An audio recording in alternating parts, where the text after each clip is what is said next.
Buen día, Dios los bendiga. Sean bienvenidos a la casa del Señor. En este día tan maravilloso que Él nos ha regalado, que nos ha permitido abrir nuestros ojos, a pesar de todas las adversidades, estamos aquí para honrarlo, para glorificarlo. Les pido que se pongan de pie. Vamos a abrir nuestra palabra en Jeremías 32, en la Reina Valera.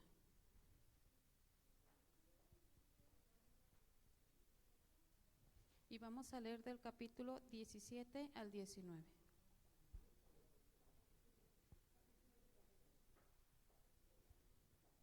Del 17 al 19.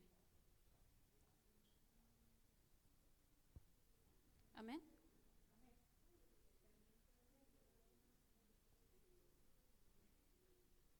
Vamos a leerlo todos juntos. Oh Señor Jehová, he aquí que tú hiciste el cielo y la tierra con tu gran poder y con tu brazo extendido. Ni hay nada que sea difícil para ti, que haces misericordia a millares y castigas la maldad de los padres en sus hijos después de ellos.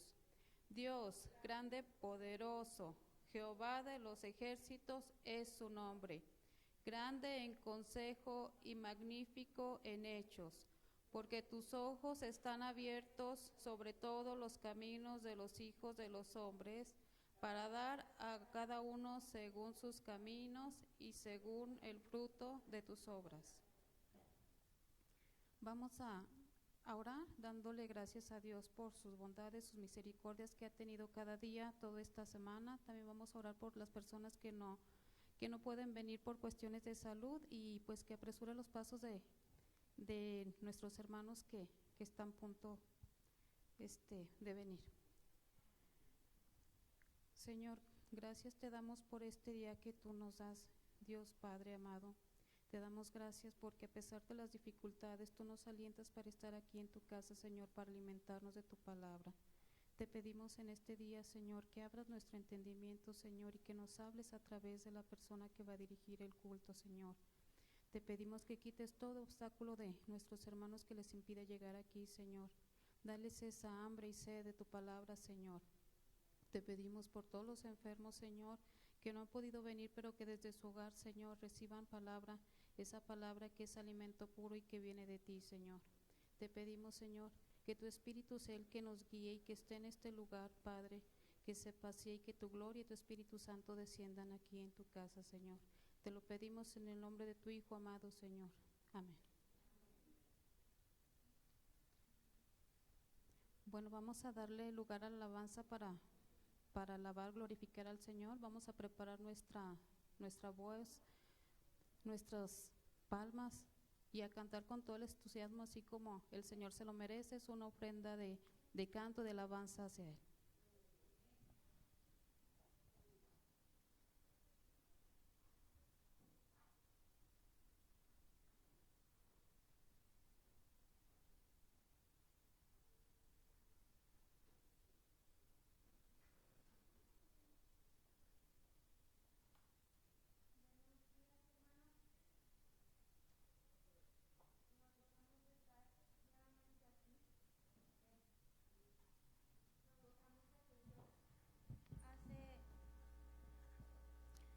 Hace de este día un día especial,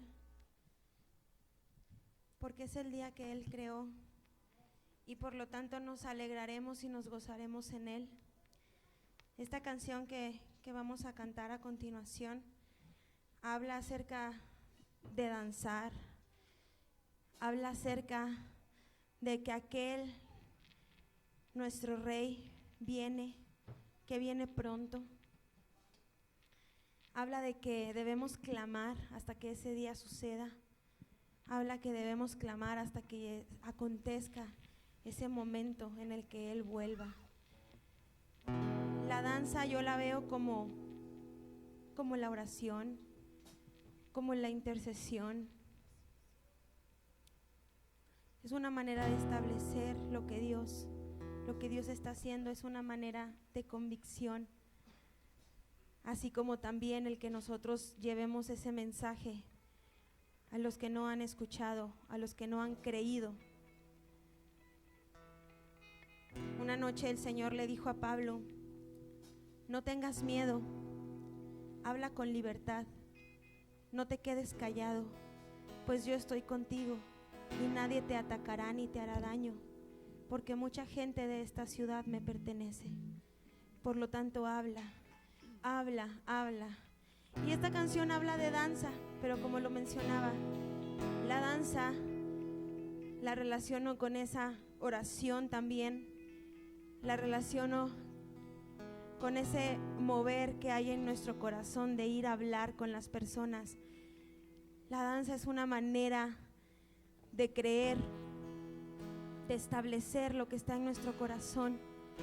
David danzaba porque David sabía que danzaba delante del único Dios vivo.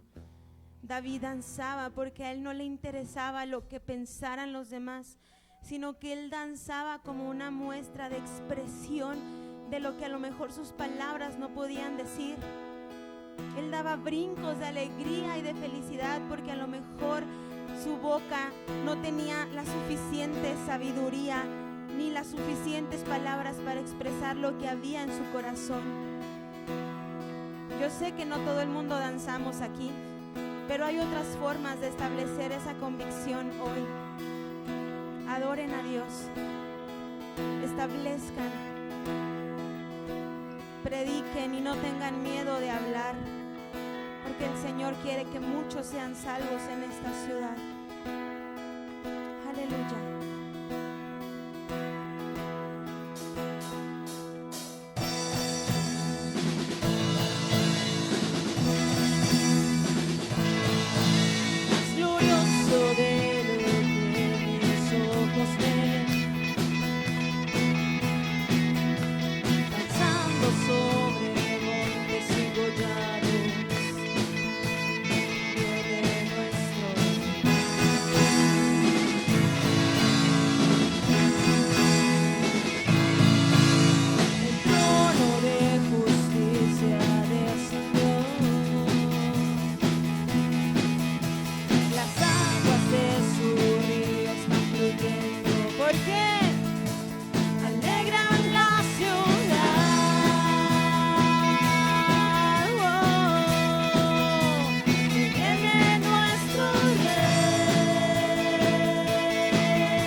Realidad.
Aleluya. La gloria de tu nombre es realidad, Señor.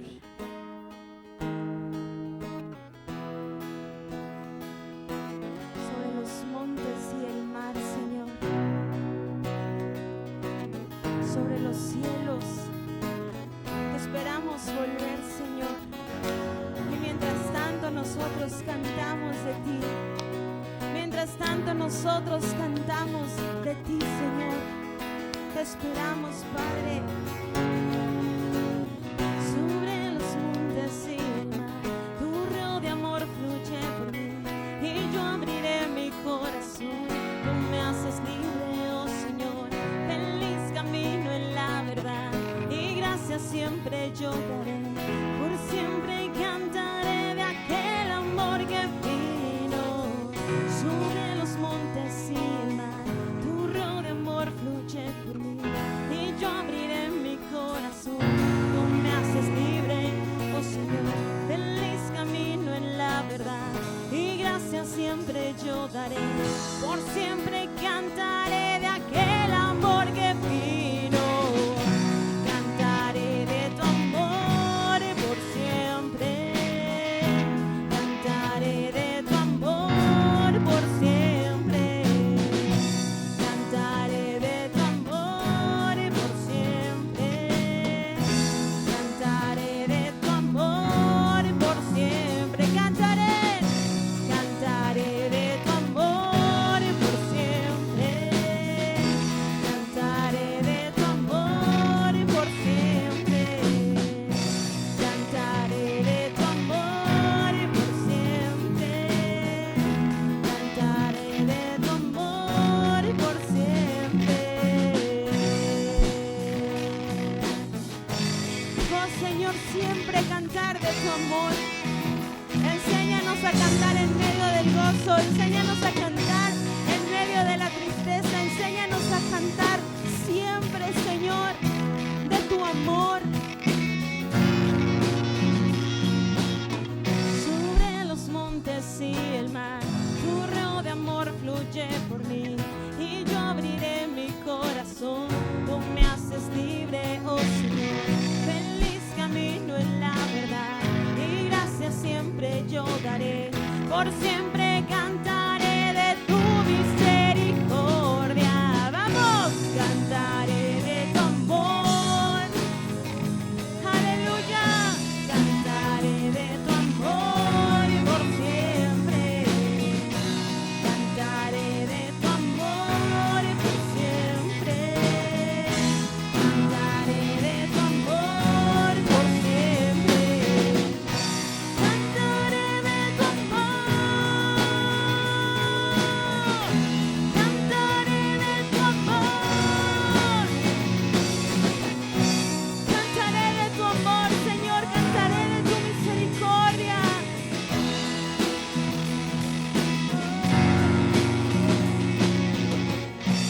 Cantaré de tu amor.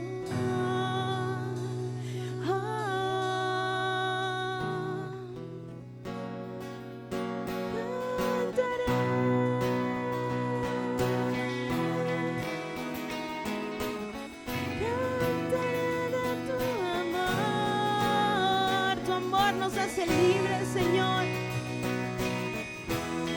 Tu amor merece, Jesús, que nosotros levantemos alabanza. Por eso cantaremos, Señor. Seremos una iglesia que cante de tu nombre. Seremos una iglesia que cante de tu nombre, Señor. Y no nos podremos callar, Señor. No podremos callar, Señor. Y cantaremos de tu nombre y cantaremos de tu amor. Porque tú eres digno, Señor. Cantaré de tu amor por siempre. Cantaré de tu amor por siempre.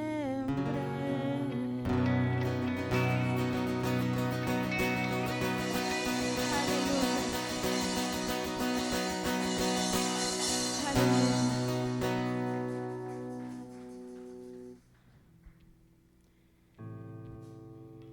estamos muy cerca de celebrar un año más aquel sacrificio que vino a hacer Cristo por nosotros. Estamos a poco tiempo y yo quisiera contarles una historia por medio de esta canción que estamos por tocar. Es una canción que nos cuenta una historia de manera tan simple, pero al mismo tiempo de manera tan detallada.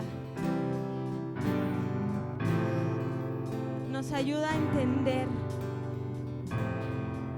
quién es Jesús, por qué vino, a qué vino, cómo llegó, por qué se fue y por qué Él va a regresar nuevamente.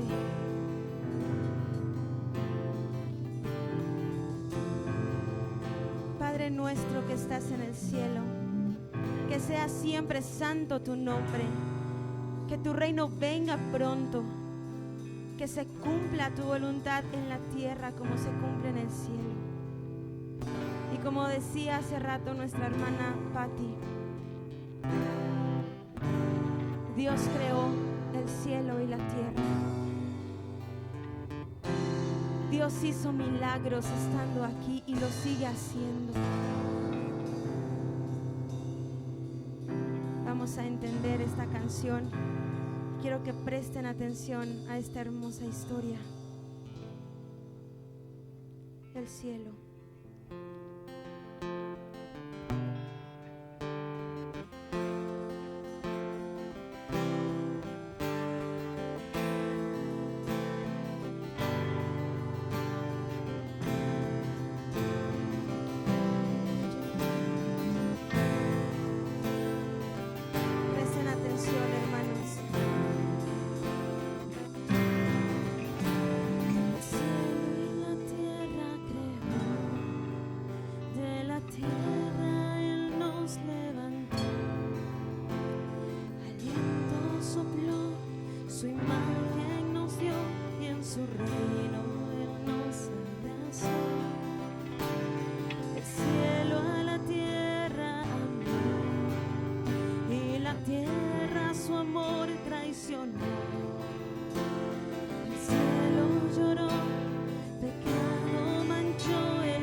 De su trono un pesebre llegó,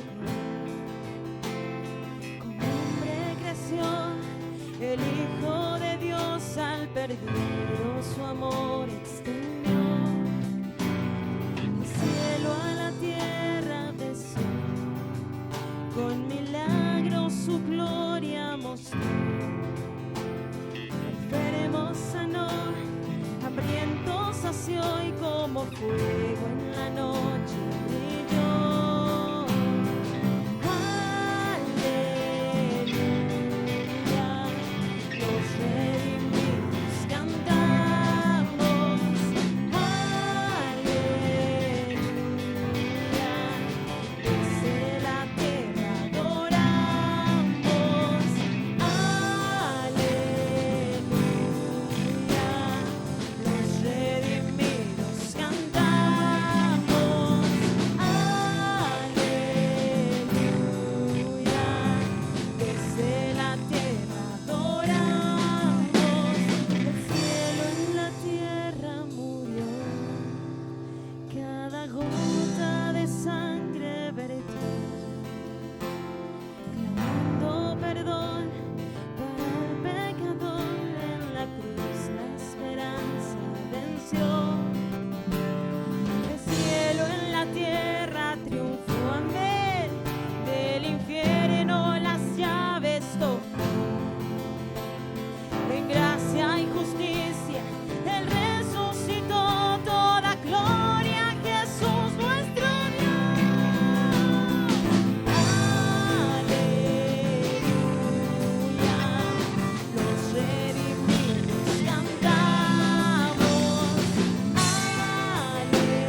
convirtiendo su reino en ti. El cielo, la tierra vendrá y la historia completa será. Pero al esperar podemos cantar: el cielo en la tierra, aquí está. El cielo en la tierra, Señor.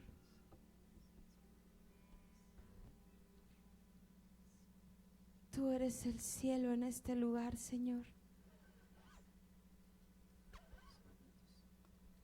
Por lo tanto, Padre, te pedimos que como es en el cielo, sea también aquí. Es difícil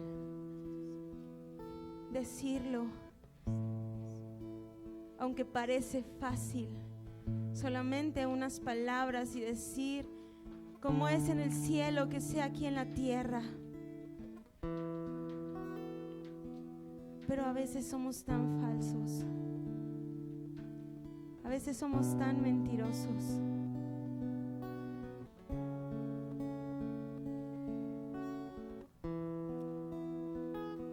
Porque si realmente quisiéramos el cielo aquí en la tierra, si realmente quisiéramos que como es en el cielo fuera aquí en la tierra,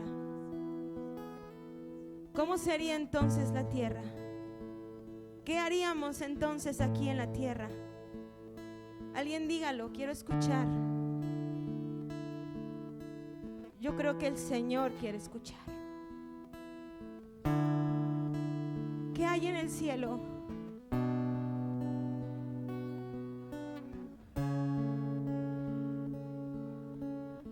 ¿Qué más hay en el cielo?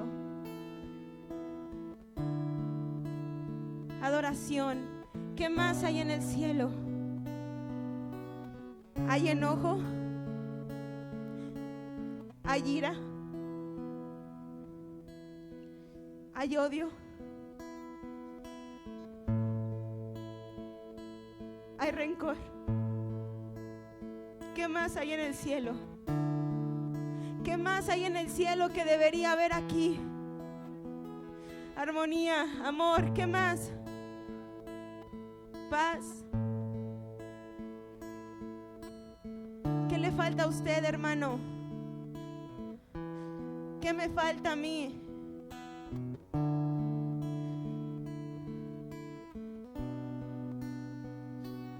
Hay amor unos con otros. Hay gozo. Hay redención.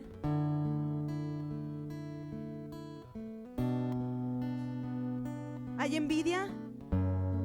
¿En el cielo hay envidia?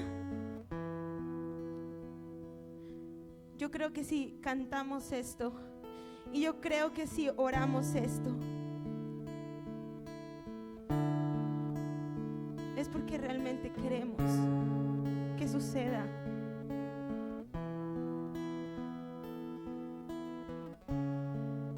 Si no queremos que suceda, entonces no cante lo siguiente.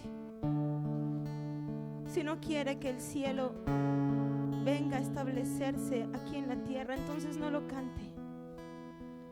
Porque cantar que tu voluntad se haga aquí como es en el cielo implica muchos cambios, implica muchos perdones, implica muchos arrepentimientos.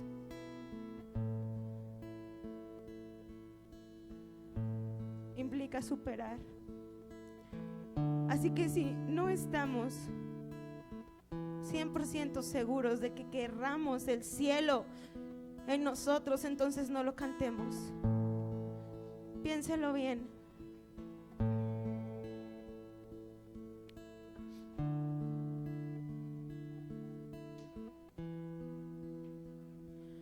Nuestro Padre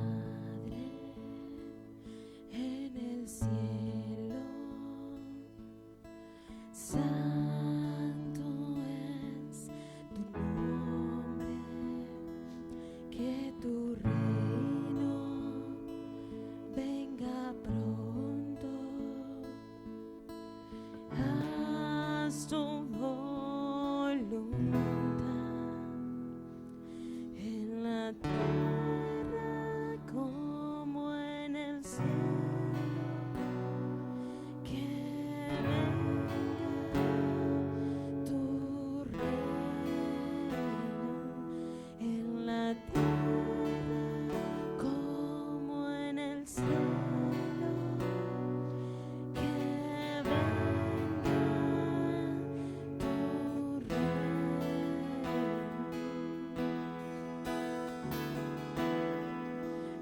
nuestro Padre en el cielo, santo es tu nombre, que tu reino venga pronto, haz tu voluntad en la tierra como en el cielo, que venga tu reino en la tierra como en el cielo, que venga tu reino.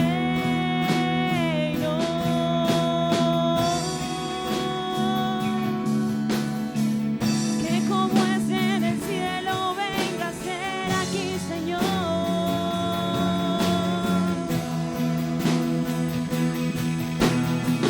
Que como la adoración es en el cielo, aquí te adoremos igual, Señor.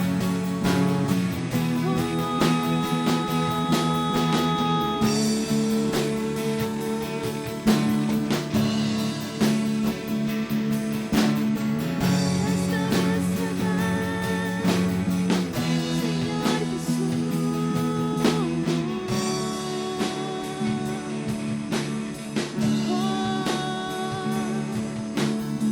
Tuyo es el cielo, tuya es la tierra.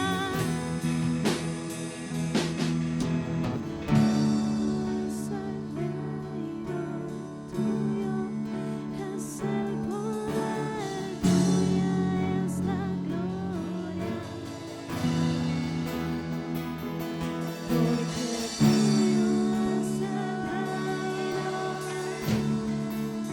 es el poder.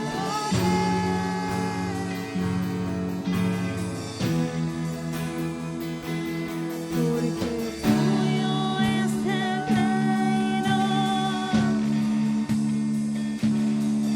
Vamos a hacer guerra, hermanos.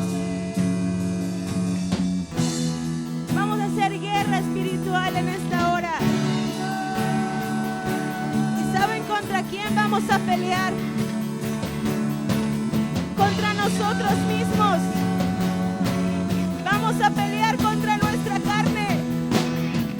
Vamos a pelear contra nuestra carne. Porque el Espíritu de Dios es quien tiene el poder. Vamos a pelear contra nuestra falta de perdón. Vamos a pelear contra nuestro odio. Vamos a pelear contra nuestro resentimiento. A la verdad, nuestra carne no quiere, pero el Espíritu Santo nos da el poder en esta hora. Y el que quiere se despoja de la carne. Vamos a pelear, hermanos. Vamos a pelear. Porque tuyo es el reino, tuyo es el poder, tuya es la gloria por siempre. Amén. Porque tuyo es el reino, tuyo es el poder, tuya es la gloria. En el nombre de Jesús, en el nombre de Jesús.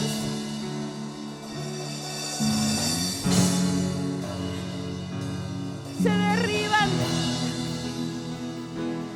las fortalezas que Satanás ha levantado alrededor de nosotros. En el nombre de Jesús.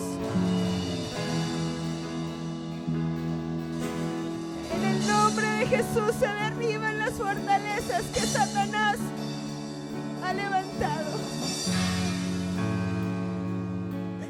Porque tuyo es el poder, Señor Jesús. porque tuyo es el reino. Debilita, Señor, nuestras propias fuerzas. Debilita nuestras fuerzas humanas. Debilita esas fuerzas que sostienen, esas fortalezas que Satanás ha construido con el paso de los años. Espíritu Santo, tuyo es el poder. Precioso Jesús, la llave te fue dada a ti, precioso Jesús. La iglesia es tuya, Señor. En el nombre poderoso de Jesús, las fortalezas humanas, las fortalezas del enemigo, las fortalezas de rencor, de odio, de resentimiento, de envidia, la falta de perdón. Oh Señor,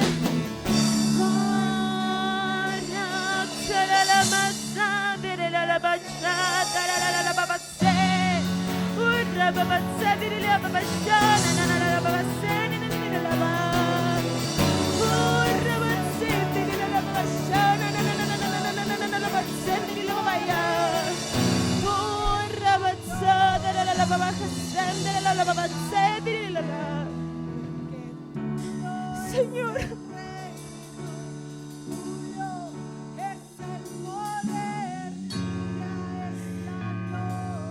en nuestras propias fuerzas es imposible.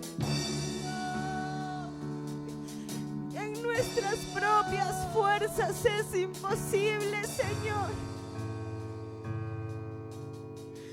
En nuestras propias fuerzas es imposible. Pero como es en el cielo, que también venga a ser aquí en la tierra, Señor. Que como es en el cielo, también venga a ser aquí en la tierra, Jesús. Que tu paz rebase nuestro corazón. Y como dice tu palabra, Señor, es necesario, Dios, que nosotros menguemos. Es necesario que nosotros nos neguemos a nosotros mismos para que tu poder sea enaltecido, Señor. Para que tu poder transformador venga y se glorifique, Señor. Oh Señor,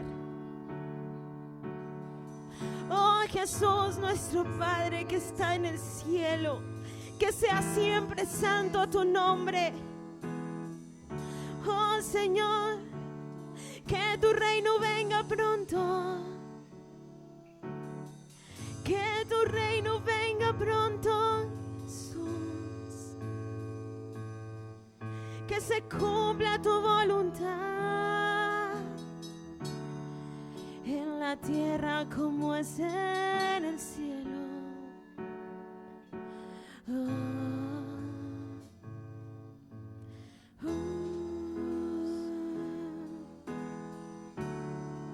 Que se cumpla tu voluntad como es en el cielo, que sea aquí en la tierra.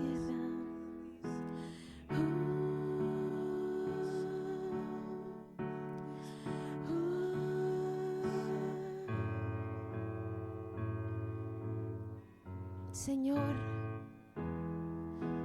somos tu iglesia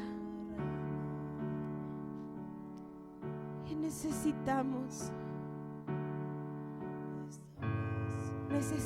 ser transformados para poder ser un testimonio. Necesitamos ser transformados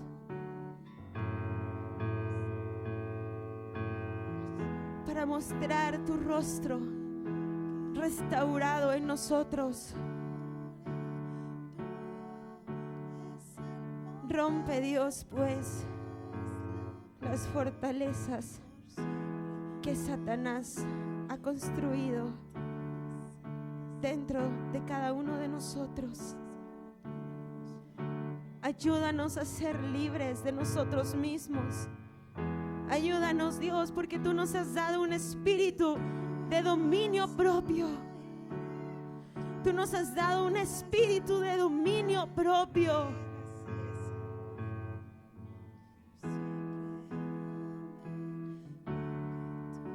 Haznos libres, Jesús. Haznos libres, Señor, de la opresión de nosotros mismos. Haz un cambio real en nosotros, Señor. Ya no quiero ser igual que ayer.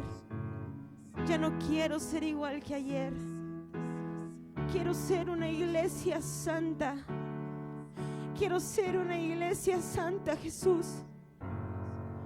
Quiero ser una iglesia que se somete a ti.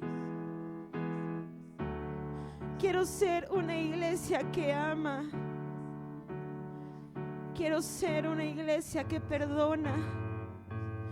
Quiero ser una iglesia que olvida. Quiero ser una iglesia, Señor, que construya y no que derribe lo bueno y lo maravilloso que tú has hecho.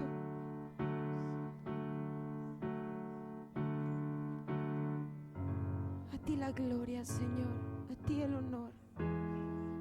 Trabaja en cada uno de nosotros como tú sabes que necesitamos cada uno. En el nombre que es sobre todo nombre, Cristo Jesús. Amén.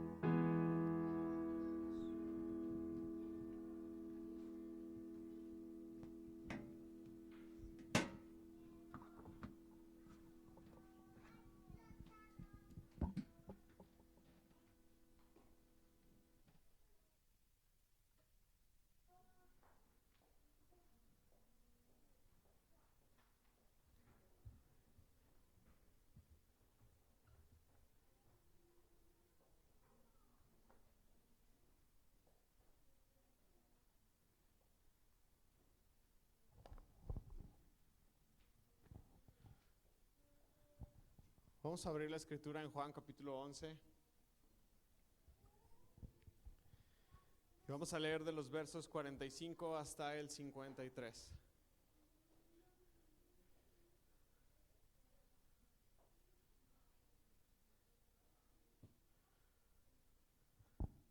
Juan capítulo 11 y vamos a leer desde los versos 45 hasta el 53.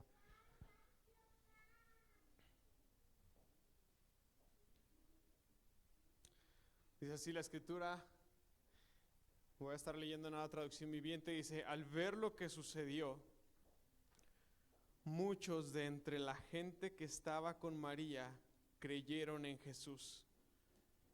Pero otros fueron a ver a los fariseos para contarles lo que Jesús había hecho. Entonces, los principales sacerdotes y los fariseos convocaron al Concilio Supremo, al Sanedrín. ¿Qué vamos a hacer?, se preguntaron unos a otros. Sin duda ese hombre realiza muchas señales milagrosas, y si lo dejamos seguir así, dentro de poco todos van a creer en él. Entonces el ejército romano vendrá y destruirá tanto nuestro templo como nuestra nación. Caifás, quien era el sumo sacerdote en aquel tiempo, dijo: no saben de qué están hablando. ¿Qué no se dan cuenta de que es mejor para ustedes que muera un solo hombre por el pueblo y no que la nación entera sea destruida? No dijo eso por su propia cuenta, pues como sumo sacerdote en aquel tiempo fue guiado a profetizar que Jesús moriría por toda la nación. Y no solo por esa nación, sino que también moriría para congregar y unir a todos los hijos de Dios dispersos por el mundo. Así que a partir de ese momento los líderes judíos comenzaron a conspirar para matar a Jesús. Señor, en esta tarde te damos gracias por tu presencia entre nosotros. Te damos gracias por Jesús. aquel hombre que jamás se conformó a este mundo, que no se acomodó, sino que siempre estuvo en una resistencia constante, Señor, por un bien mayor. Gracias por Jesús, Señor. Gracias por su ejemplo y su enseñanza para nosotros. Ayúdanos a ser como Él. Abre nuestros ojos para ver y entender a este Jesús, al Jesús que tú enviaste para dar su vida por el rescate de muchos. En el nombre de Jesús, amén. ¿Puede sentarse?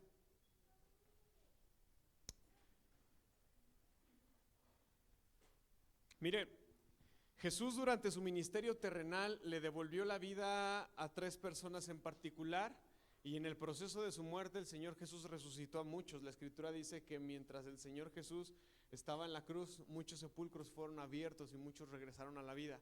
Pero particularmente durante el ministerio de Jesús, 3 personas recibieron el milagro de la resurrección. El primero fue el hijo de la viuda de Naín, el cual ya lo llevaban en su féretro y ya estaba listo para ser depositado en su tumba, y el Señor Jesús ahí en pleno camino y a medio camino levantó al hijo de esa viuda y lo resucitó.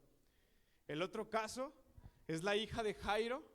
¿Recuerdan ese hombre que fue a buscar a Jesús hasta el mar de Galilea y esperó por él? Y una vez que lo encontró le dijo: ven a casa porque mi hija está siendo gravemente atormentada. Cuando llegaron ella ya había muerto. Sin embargo Jesús dijo: ella no está muerta, ella duerme. Y el Señor Jesús la levantó de entre los muertos. Y el tercer caso de resurrección que encontramos en la obra de Jesús es el caso de Lázaro. El caso de Lázaro es muy interesante, deberíamos de leer todo el capítulo 11 para entenderlo, pero no lo leemos porque yo me imagino y supongo que todos entendemos esta historia, y si no voy a estar hablando un poquito acerca de ella. Pero el Señor Jesús resucitó a Lázaro de entre los muertos, pero hubo una diferencia que hizo que la resurrección de Lázaro fuera más importante que los demás actos de resurrección. La resurrección de Lázaro, a diferencia de los otros 2 sucesos, tuvo implicaciones religiosas y sociales importantes y de gran peso, haciendo de Jesús el centro de atención en medio de todo el pueblo judío. Cuando Jesús resucitó a Lázaro, la noticia corrió rapidísimo. Mira, en los otros 2 casos, aunque la resurrección fue evidente, como ya lo mencioné, fue una resurrección muy rápida. Podría prestarse para decir: estaba en coma, le dio un paro cardíaco, se desmayó. Pero la muerte de Lázaro es muy interesante porque al menos Lázaro ya estaba en su 4.º día de haber muerto. Al menos Lázaro ya tenía 4 días de haber muerto. El pueblo, la comunidad, y por lo que leemos en Juan, al parecer Marta, María y Lázaro eran una familia acomodada de muchos conocidos.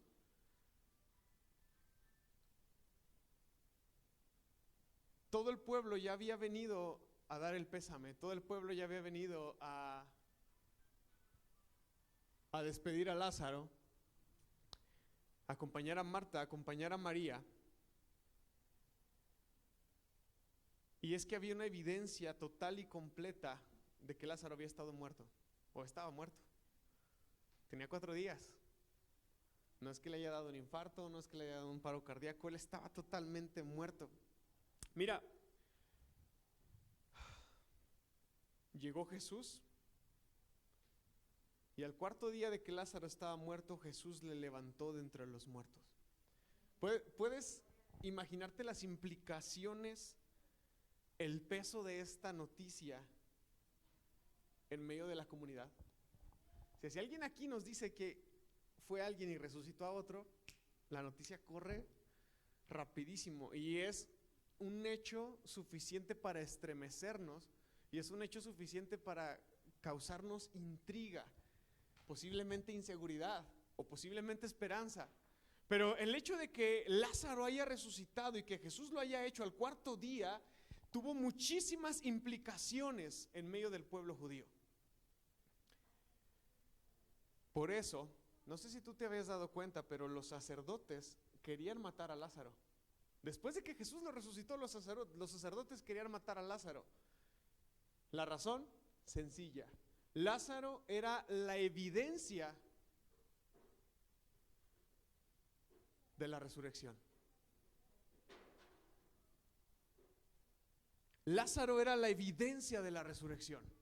Así que los fariseos y el sumo sacerdote, todos ellos buscaban a Lázaro porque querían matarlo. Lázaro era un testimonio de la resurrección, y evidentemente los líderes religiosos pues también querían matar a Jesús, porque Jesús era una amenaza clara al sistema que ellos sostenían y a todas las comodidades que ellos representaban.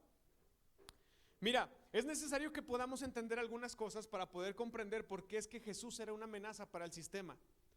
Porque Jesús era una amenaza para el sistema. En los tiempos de Jesús, el poder y la religión estaban divididos. Basta con dar un breve repaso en Mateo, Marcos, Lucas y Juan por todas las escrituras para encontrarnos con los distintos grupos de élite que existían en los tiempos de Jesús, los principales líderes políticos y los principales líderes religiosos de Israel. Mira, dentro del grupo élite estaba el sumo sacerdote, y juntamente con el sumo sacerdote estaba toda la bolita que lo representaba, que eran los saduceos. Estaban los herodianos, estaban los escribas, estaban los esenios, estaban los rabinos, estaban los fariseos de la época, estaban los celotes y un montón de grupos de personas que encontramos en los evangelios. No sé si les ha tocado leer alguno de ellos. Y a veces como que confundimos y pensamos que el fariseo es lo mismo que el saduceo, y que el saduceo es lo mismo que el esenio, y que el celote y que el herodiano, y encontramos un montón de grupos en el Nuevo Testamento que es importante conocerlos para poder entender por qué Jesús era una amenaza para ellos. Voy a hablarles un poquito acerca de estos personajes. Todos ellos, a pesar de la opresión romana sobre Israel, estos grupos de élite, o la gran mayoría de estos grupos de élite, podían vivir quieta y reposadamente con sus posesiones, con su, diríamos en lenguaje común, con su hueso, con su posición, con su cargo. Mientras que los demás, el resto del pueblo, nosotros, los que andamos a pie, hombres y mujeres sencillos y ordinarios como tú y como yo, teníamos que vivir la carga pesada de sobrevivir y a su vez tener que cumplirle a Roma y tener que cumplirle a un sistema religioso que era opresor y que apretaba hasta el cuello. Sí, estoy hablando del sistema religioso de los judíos. Como un dato curioso para que te des una idea de lo que se vivía en los tiempos de Jesús, el promedio de vida en los tiempos de Jesús era de 25 años. ¿Me escucharon? Porque a veces nos imaginamos que vivían como nosotros y que llegaran a los 40. Era difícil que la gente de a pie, que la gente del pueblo, que la gente que no pertenecía a la élite viviera tanto tiempo. Podemos encontrar a los fariseos, podemos encontrar a los saduceos, podemos encontrar a los sacerdotes, a los levitas viviendo a sus 40, 50, 60 años. Pero la gente del pueblo vivía hasta los 25 años aproximadamente.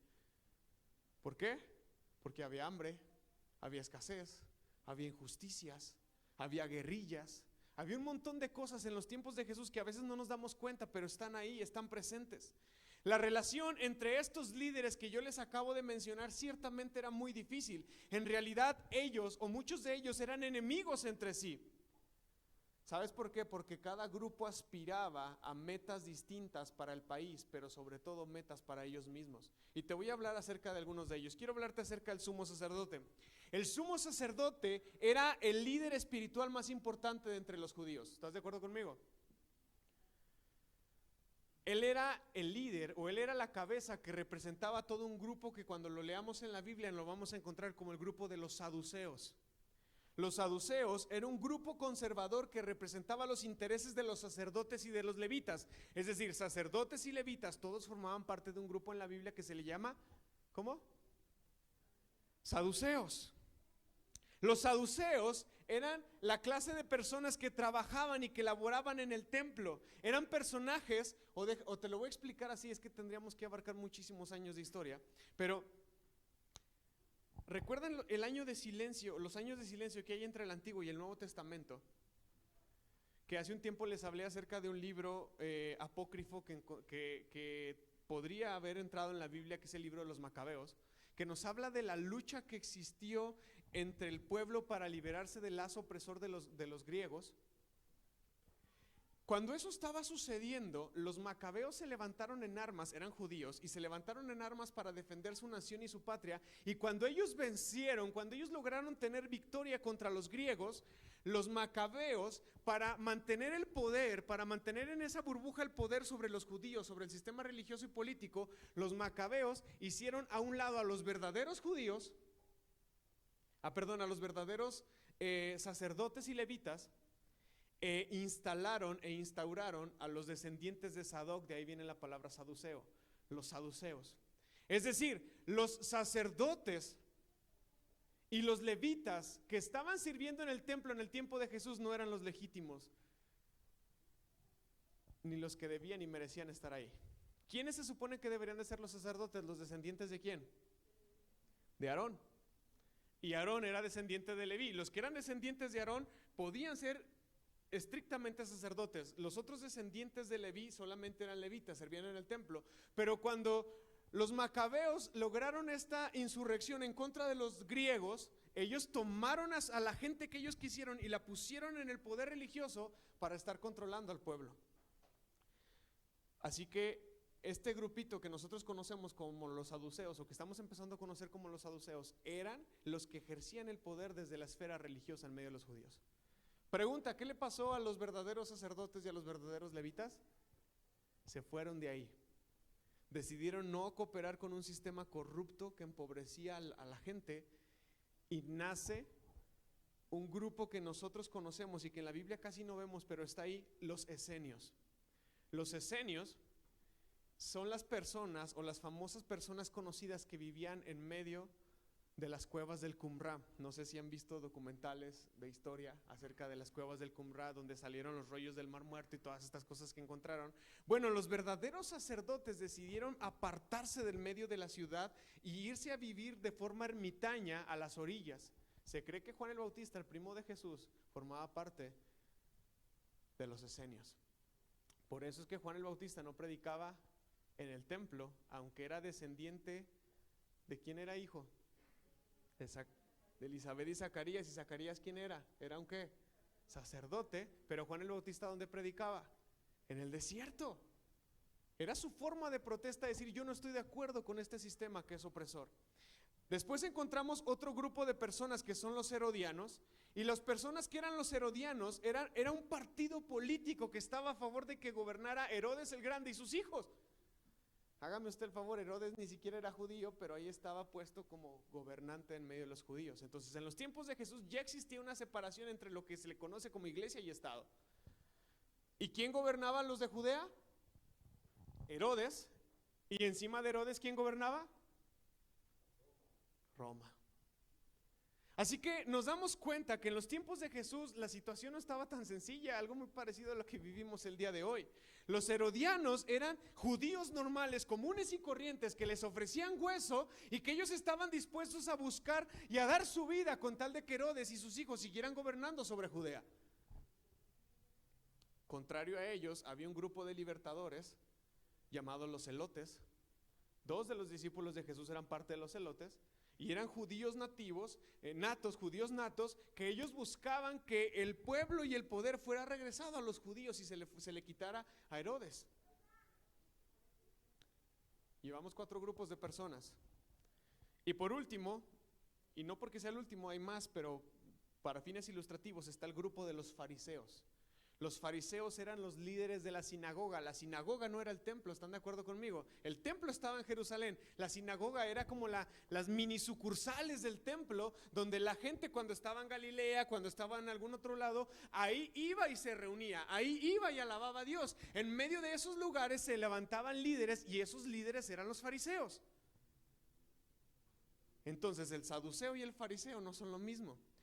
Los saduceos no creían en la resurrección, mientras que los fariseos sí creían en la resurrección. Vamos a encontrar en los textos bíblicos que los saduceos vienen y le hacen preguntas a Jesús incómodas acerca de la resurrección, cuando ellos no creen en la resurrección. Ahora, estas personas, los fariseos, eran expertos en la interpretación de la ley, pero ellos siempre la interpretación de la ley la estuvieron enfocando a cosas prácticas, porque ellos no permitían, o al menos por debajo del agua, ellos intentaban impedir que la gente tuviera un acercamiento al templo y que mejor agradara a Dios dentro de las sinagogas para que ellos tuvieran gente y ellos tuvieran público. ¿Me estoy explicando?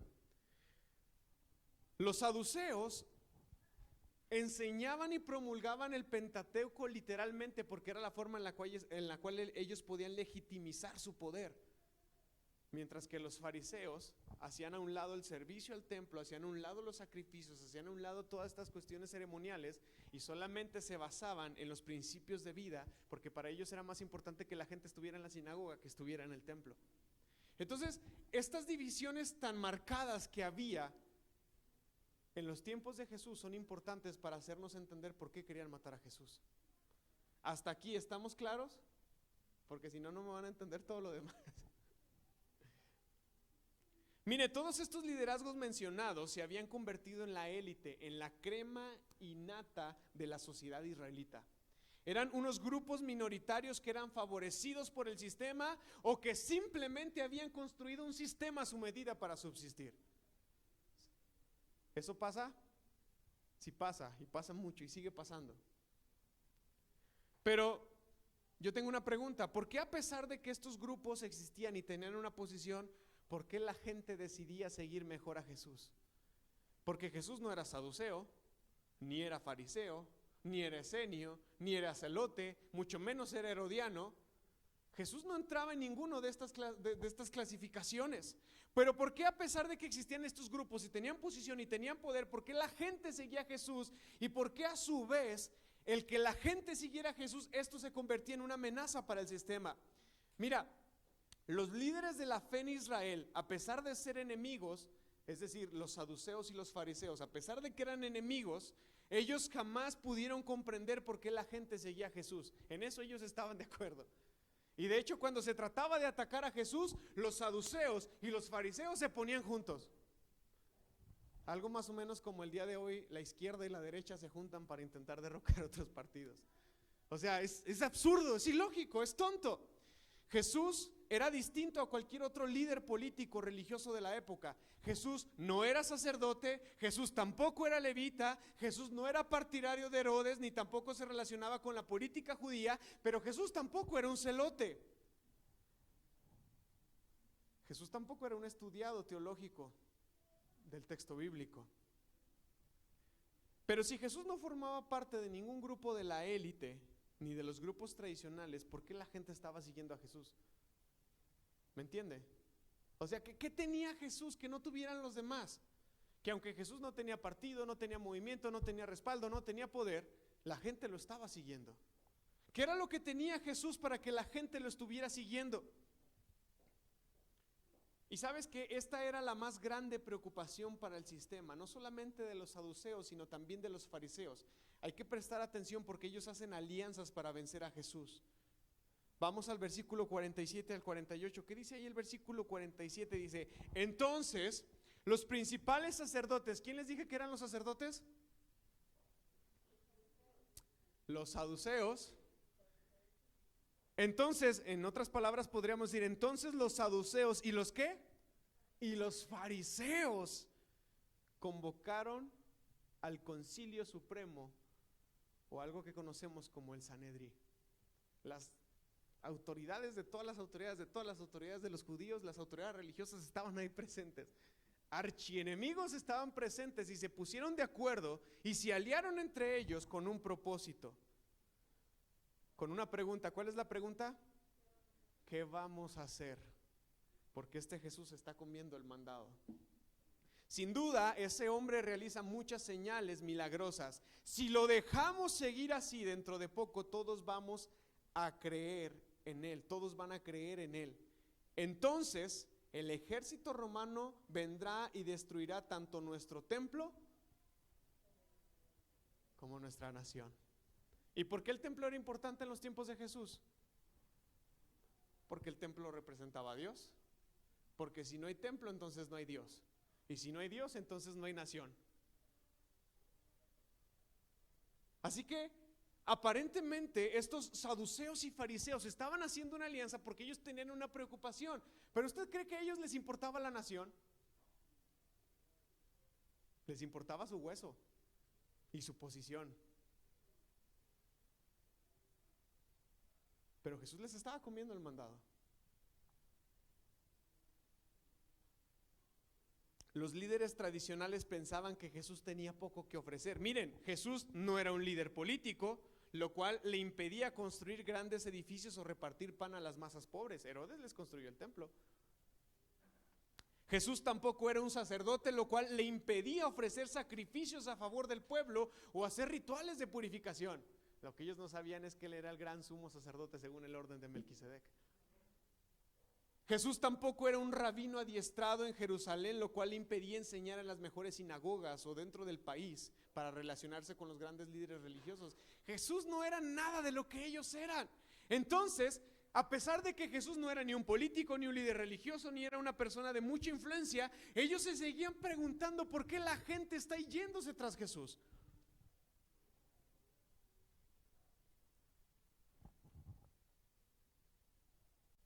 Y te voy a decir algo, es innegable decir que Jesús tenía algo especial, ¿verdad?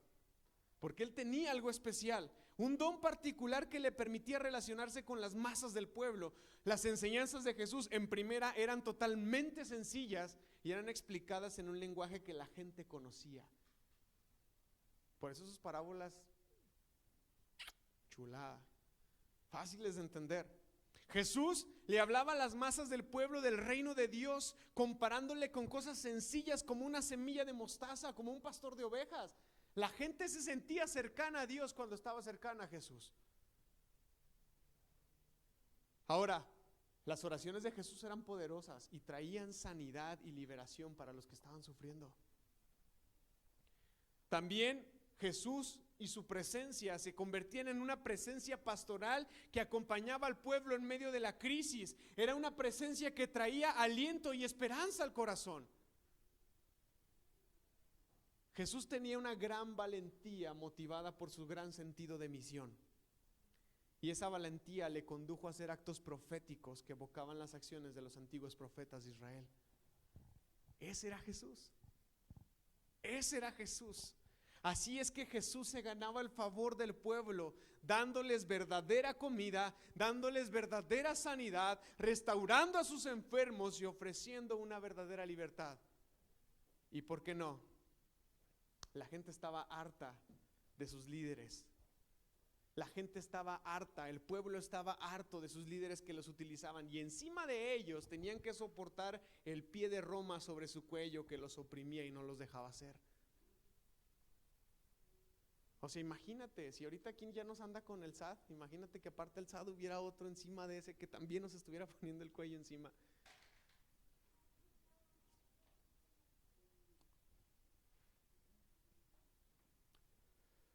Por eso la gente siempre veía a Jesús hacer algún milagro. ¿Y qué pasaba cuando Jesús hacía algún milagro? ¿Qué pasaba con las multitudes? ¿Qué hacían las multitudes cuando Jesús hacía algún milagro? Luego se abarrotaban, lo empezaban a seguir y lo empezaban a proclamar como el hijo de ¿quién? El hijo de David. ¿Se acuerdan? ¿Cómo fueron los gritos acerca de Jesús cuando él está entrando a Jerusalén en la entrada triunfal? ¿Hosana a quién? Pero bueno, no vamos a hablar ahorita de la entrada triunfal porque todavía faltan 2 domingos. Pero ellos rápidamente veían a Jesús hacer algo y rápidamente se ponían a proclamarlo como rey del medio de los judíos, esperando que este líder que no tenía nada y que este líder que no era nada más que un noble y un fiel servidor del pueblo se levantara en armas. Y ellos ya estaban listos con el cuchillo en la espalda para ir. Órale, vamos con todo. Si no, ¿de dónde crees que Pedro sacó el cuchillo para cortarle la oreja al otro? El pueblo cargaba con sus armas porque estaban esperando cualquier momento para hacer una revuelta en contra de Roma y en contra de sus líderes que los oprimían. Y si no, pónganse a estudiar a Flavio Josefo, un historiador romano que habla de todas las revueltas que sucedieron entre los judíos en el primer siglo. Por eso es que cargaban con armas, porque el pueblo estaba harto y el pueblo nada más estaba esperando que algún líder dijera: vamos a pelear contra Roma.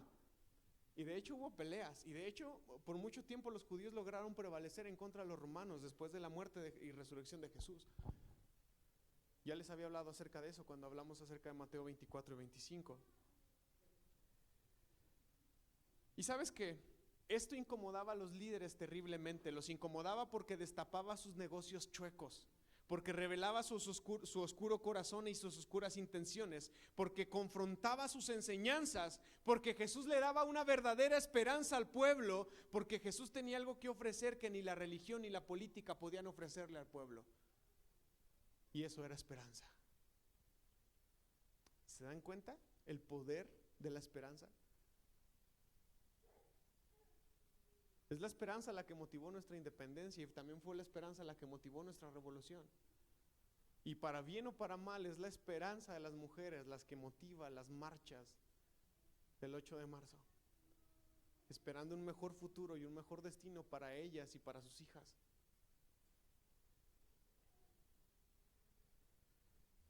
Por eso el sumo sacerdote, ¿quién es el sumo sacerdote en esta escena? Caifás. Hasta el nombre está así como que Caifás. Caifás, el sumo sacerdote, preocupado ante tal amenaza, luego él resolvió ahí en el versículo 49. ¿Qué dice el versículo 49? Caifás, quien era el sumo sacerdote en aquel tiempo, dijo: no saben de qué están hablando. ¿A quién le está hablando Caifás? ¿A los saduceos y a los? Le está hablando a la crema innata, o sea, no le está hablando al pueblo, le está hablando a su misma gente, a sus iguales, y le está diciendo: no saben lo que ustedes están hablando, que no se dan cuenta de que es mejor para ustedes que muera un solo hombre por el pueblo y no que la nación entera sea destruida. Traducido al mexicano, de que se friegue él a que nos freguemos nosotros, pues que se friegue él. Eso es lo que está diciendo Caifás. Lo interesante es que Juan agrega ahí en el versículo 50 y dice: no dijo esto por su propia cuenta.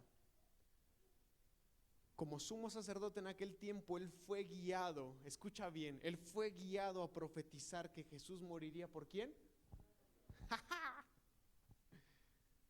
Porque cuando el Señor quiere, hasta los enemigos obedecen.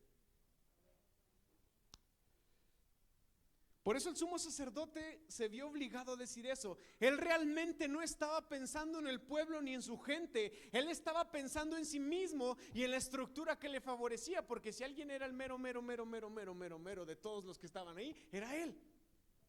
Era Caifás. Y él dijo: de que se friegue él, a que me friegue yo, que se friegue él. Vamos matándolo. Cuando, ¿qué dice la escritura? No matarás. Esos mandamientos que ellos tanto defendían y proclamaban y enseñaban y con los cuales condenaban, ellos estaban pensando en matar. Así que para los sumos sacerdotes y para los fariseos, para ellos se trataba de darle un castigo ejemplar a quien delante de sus ojos era un personaje subversivo y peligroso. Nadie, ni siquiera Caifás, sabían las implicaciones de semejante decisión. Ni aún los mismos discípulos entendían lo que estaba sucediendo, solamente Jesús. De hecho, cuando Jesús entra a Jerusalén en ese burrito, que después vamos a hablar de eso, pero cuando Jesús entra a Jerusalén en ese burrito, dice Juan que los discípulos no entendían nada. O sea, ¿por qué entró en un burro? O sea, ¿y por qué la gente lo proclama? ¿Y por qué la gente trae palmeras? O sea, los discípulos, nadie entendía nada, nadie sabía qué estaba pasando, solamente Jesús. Ni los fariseos, ni el sumo sacerdote, ni los demás sacerdotes habían entendido que ellos estaban cumpliendo el plan y la voluntad divina al decidir matar a Jesús. ¿Sabes por qué? Porque los líderes religiosos de la época, en un cierto sentido, se debían a Roma y no a Dios. Suena duro, pero eso es cierto. Ellos preferían tener a Roma tranquilo que tener al Señor tranquilo. Ellos estaban y seguían por ahí porque Roma se los permitía, a cambio de su lealtad y a cambio de su silencio. Así que cualquier amenaza para Roma era una amenaza para ellos, y cualquier amenaza para ellos era una amenaza para Roma. ¿Están entendiendo todo esto? Por eso cuando Jesús entra en la entrada triunfal a Jerusalén, ¿Qué vienen los sacerdotes y qué le dicen a Jesús? Haz que la gente se calle. Que le tenían miedo a Roma.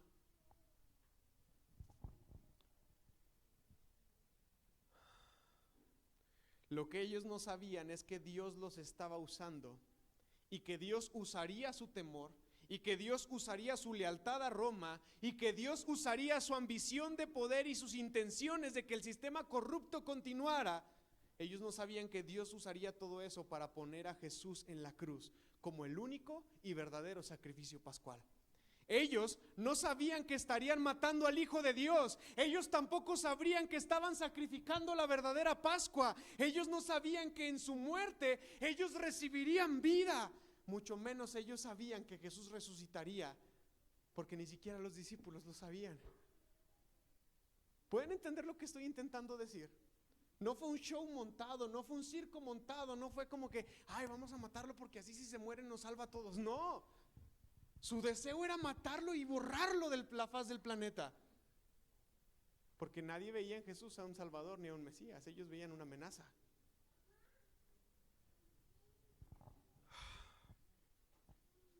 Así que déjame decirte que este acto profético del sacerdote nos alienta a entender y a reconocer que aún los adversarios y que todo lo creado se rinde a obedecer la voluntad divina.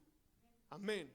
Tanto Judas, que fue el que entregó a Jesús, como Babilonia, como la matanza de todos los niños en los tiempos de Moisés para que Moisés fuera criado entre los egipcios, cualquier acto terrible que pudiera parecernos a nuestros ojos y a nuestra vista, aún el más grande adversario, Dios lo puede utilizar para implementar y hacer su voluntad divina. Porque cuando Dios habla, hasta el diablo obedece. No puede resistirse. No puede negarse, y Dios estaba usando a estos sacerdotes para llevar a Jesús a la cruz.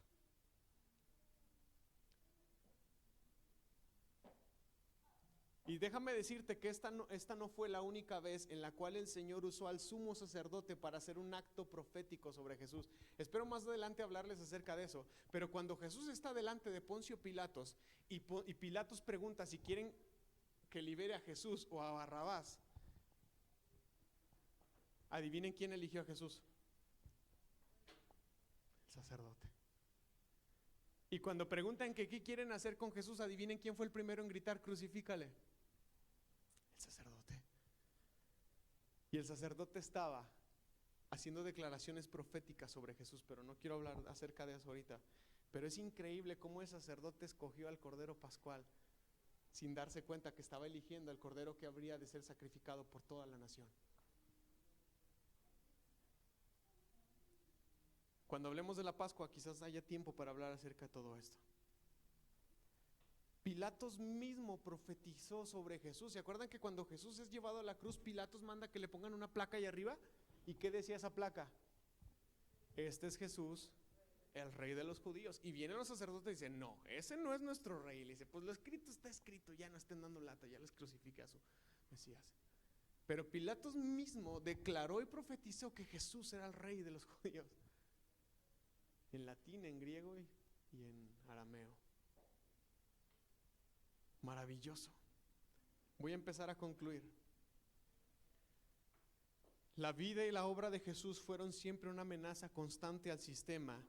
Y es que cuando el sistema está roto, escúchenme bien, cuando el sistema está roto, cuando los monumentos y el sistema no nos respaldan o no respaldan lo que representan, entonces el sistema y los monumentos no sirven de nada y no tiene caso que estén ahí. Y estoy hablando de todo lo que está sucediendo en este país en este tiempo. Lo voy a volver a decir. Cuando el sistema está roto, cuando los monumentos y el sistema no respaldan lo que representan, entonces no sirve de nada. No tiene caso que estén ahí. Por eso Jesús, en 2 de las varias ocasiones que Jesús entró al templo, Él lo volteó y Él lo destruyó y Él tomó las mesas de los cambistas y las soltó. Porque aunque fuera el templo y aunque fuera algo sagrado, el templo no estaba cumpliendo la función para la cual fue creada y entonces el templo no servía de nada.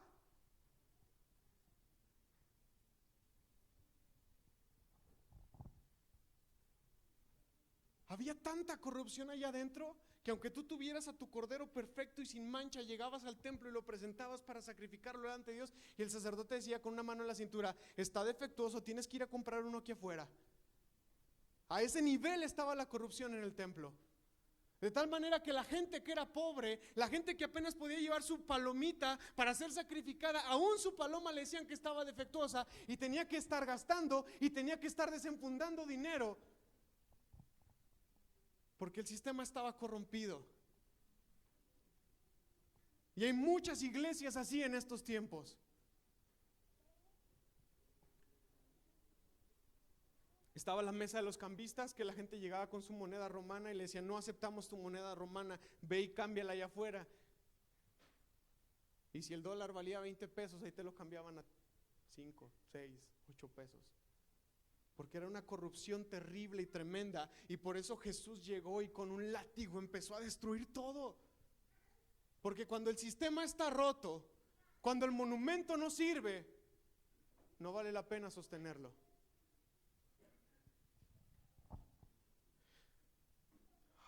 Por eso Jesús en todo Mateo 23 desarrolla un largo y un profundo listado de denuncias y críticas en contra de los líderes religiosos. Por eso Juan el Bautista murió decapitado por estarle diciendo a Herodes: no debes de meterte con la mujer de tu hermano.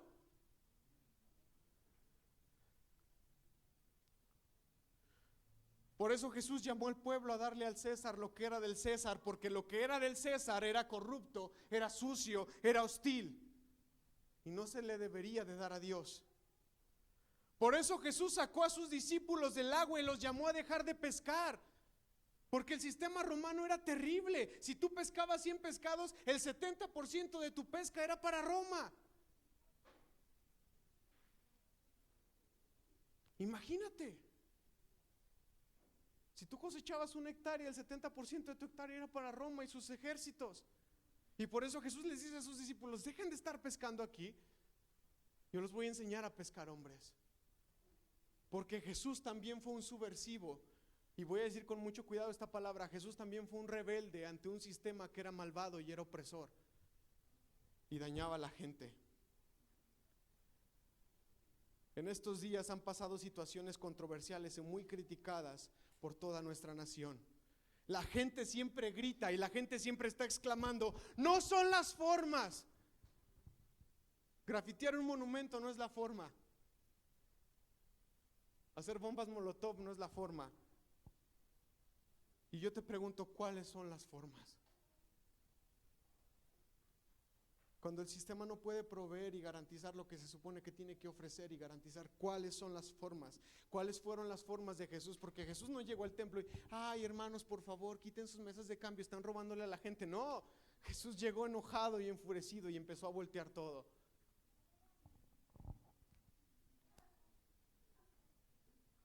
Que Dios nos ayude a levantarnos y que Dios nos sostenga como verdaderos miembros de su iglesia, como verdaderos hijos de su reino y como verdaderos discípulos de Jesús, a pesar de que existe todo un sistema que quiere callarnos y que quiere apagar nuestra voz.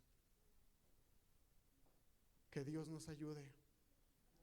Hace unos días en la página de la iglesia publicamos una frase de Martin Luther King, la cual dice: la iglesia debe de recordar que no es la capataz ni la sirvienta del gobierno, sino más bien la iglesia es la conciencia del gobierno. La iglesia debe de ser la guía y la crítica del Estado y nunca su servidora ni su herramienta.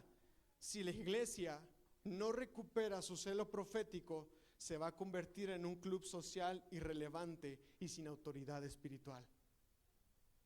¿Me estás escuchando? Si la iglesia no recupera su celo profético, es solamente un club social. Así que es mi deseo y mi oración que el Señor haga de esta iglesia una verdadera amenaza para el sistema, una voz que no se canse de buscar la verdad, un cuerpo lleno de hambre y de sed de justicia, un pueblo que sirve a su prójimo, una iglesia que es humilde, compasiva y de corazón puro. Un cuerpo que busca la paz y que sufre y que vive por causa del reino y que está dispuesta a morir con tal de que la verdad prevalezca. Una iglesia que sea una verdadera amenaza para los sistemas corruptos que nos rodean. Dios los bendiga.